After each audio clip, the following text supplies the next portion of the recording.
Baik, saya ingin berkongsikan tentang mahkamah akhirat, Qadi Rabbul Jalil. Okay, artinya daripada Adi bin Hatim radhiyallahu anhu berkata, Rasulullah SAW bersabda, tidak ada seorang jiwa pun di antara manusia ini kecuali pada hari kiamat nanti akan dipercakapi oleh Allah Taala. Dihadapkan ke mahkamah Allah Taala, maka pada waktu itu tidak ada orang lain yang sanggup menjadi juru bicara antara keduanya sebagai orang yang ketiga atau peguam. Lalu orang yang dipercakapi oleh Allah Taala tadi akan melihat ke sebelah kanannya, maka ia akan tidak melihat melainkan hanya pahala kebaikan yang pernah dilakukan ketika berada di dunia dahulu. Dan apabila ia cuba melihat ke sebelah kiri, maka ia tidak melihat kecuali hanya balasan perbuatan jahat yang pernah dilakukannya ketika berada di dunia dahulu. Kemudian apabila ia melihat ke hadapan, maka ia tidak dapat melihat kecuali hanya api neraka. Maka tanamkanlah rasa takut terhadap api neraka dan jauhilah siksaannya, walaupun kalau kamu hanya mampu bersedekah dengan sebelah buah kurma sahaja. Hadis riwayat Bukhari dan Muslim. Cuba kita bayangkan betapa dahsyatnya suasana di mahkamah Allah SWT.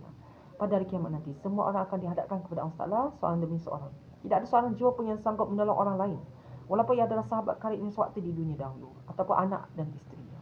Sebatan tubuh kasih yang kerdil ini akan ditegak di hadapan Allah Qadi Rabbul Jalil yang maha mengetahui segala perbuatan hambanya dan mengetahui segala rahsia.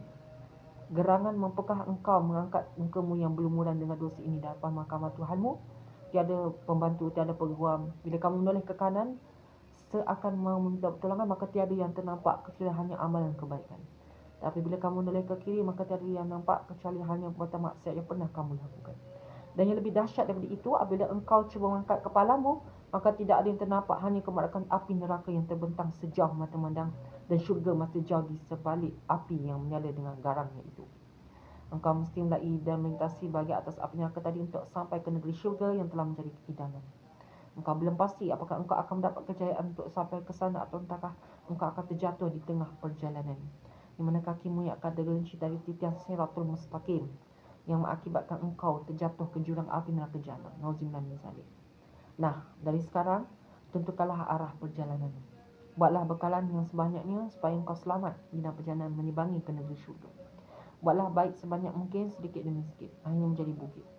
Sesungguhnya pada hari itu engkau sangat berhajat kepada pahala kebaikan, walaupun hanya pahala bersedekah sebelah buah kurma.